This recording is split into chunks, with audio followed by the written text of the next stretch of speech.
आपको मालूम है 93-94 में सिटी बैंक स्कैम हुआ था अमेरिका का। सिटी बैंक स्कैम जो हर्षद मेहता ने ऑपरेट किया था पूरे भारत में, वो सिटी बैंक स्कैम था। हर्षद मेहता स्कैम के नाम से चला पूरे देश में। स्कैम सिटी बैंक ने किया था। हर्षद मेहता तो सिटी बैंक का पपेट था, मोहरा था।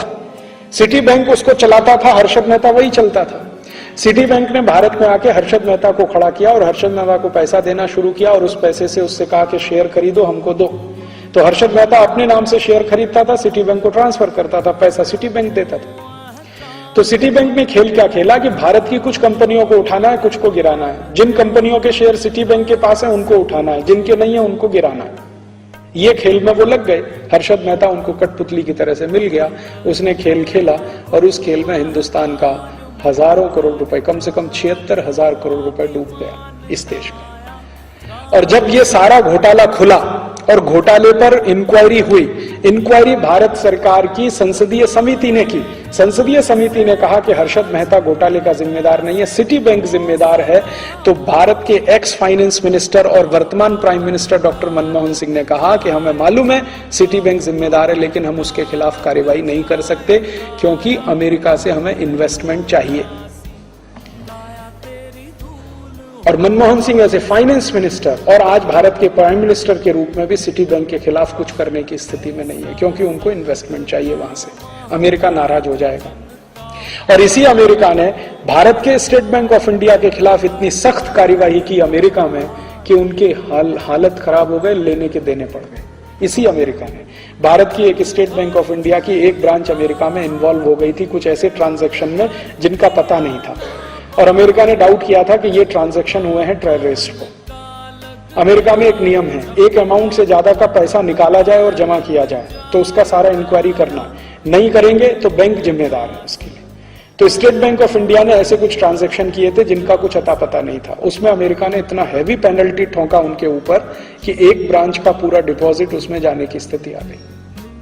अमेरिका ने नहीं छोड़ा आपको, और आपने उनके सिटी बैंक ऑफ को पूरा छोड़ दिया। हाँ, इतना घोटाला किया तो भी हम मंजूर करते हैं। और आपको मालूम है, रामनिवास मिर्धा नाम के एक मेंबर ऑफ पार्लियामेंट, उनकी अध्यक्षता में बनी संयुक्त जांच समिति ने यह कह दिया था कि सिटी बैंक को भारत से वाइंड अप करने का आदेश दीजिए, इनका बोरिया बिस्तर बंद करा दीजिए, नहीं तो ये देश को लूटेंगे। वो संसदीय समिति की रिपोर्ट धूल खा रही है और सरकार ने आज तक कुछ नहीं किया, क्योंकि अमेरिका से डर है। अमेरिका नाराज हो जाएगा, हमको इन्वेस्टमेंट नहीं देगा। अभी नेक्स्ट ईयर से city bank, HDFC, ANZ Grindlays, standard chartered, ये सभी बैंक खुले आम अपनी शाखाएं खोलेंगे।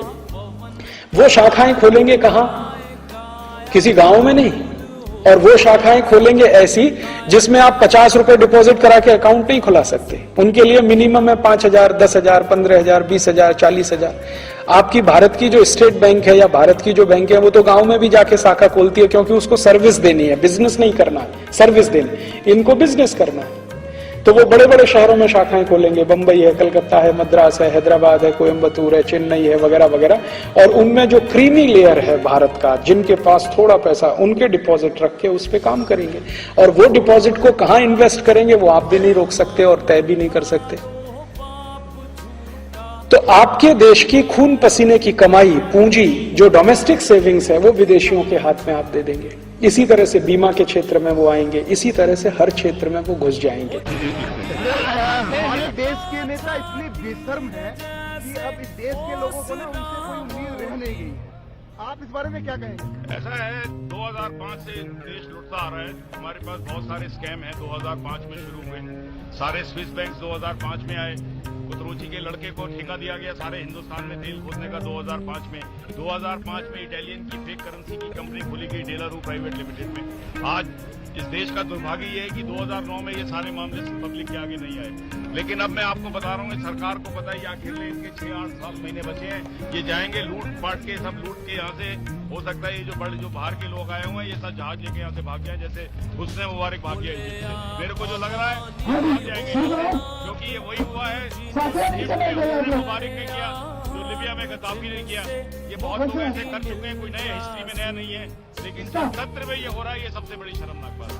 जी सर, एक चीज मैं और कहूँगा कि राष्ट्रपति और प्रधानमंत्री का सत्य, न्याय और ईमानदारी को ना सुरक्षा देने के लिए बनाया गया था। और आज इस पद के प्रति लोगों में घृणा आ गई है। घृणा इसलिए आ गई है कि मनमोहन सिंह जी को लाया ही इसीलिए गया था। उन्हें पता है चोर उचक्कों का साथ देने में नंबर कि हमें मनमोहन जी ने रोक दिया, तो मनमोहन जी हमारे प्रधानमंत्री होते हुए भी इनका कि देखो कितने बेशरम शर्मिंदगी की है कि इनकी रैली पर रोक लगा दी। मनमोहन सिंह जी के पूरे राज खुल जाएंगे। मैंने आज बोल दिया, हर्षद मेहता स्कैम में ये भ्रष्टाचार को बढ़ावा देने में लगे हुए थे। जब हमारे इनकम टैक्स डिपार्टमेंट के पास इन्फॉर्मेशन आई कि किसी आदमी का 500 करोड़ रुपया पड़ा हुआ है मुंबई के बैंक में, तब ये फाइनेंस मिनिस्टर थे। इन्होंने 27 फोन किए, 500 करोड़ रुपया जो अपने पकड़ लिया, छुड़वाया इसने। आज मनमोहन सिंह मेरे सामने आए, कौन कहता है ये माता? अच्छा सर, एक ही और बताइए कि आज आपको लगता है कि प्रधानमंत्री और राष्ट्रपति के पद पे बैठे लोग भ्रष्टाचार के प्रेरणा स्रोत बन चुके हैं? राष्ट्रपति के पास तो कोई पावर ही नहीं है। मैंने सुना कई पराठे बनाती थी, उसके पास कोई पावर नहीं है, वो क्या भ्रष्टाचार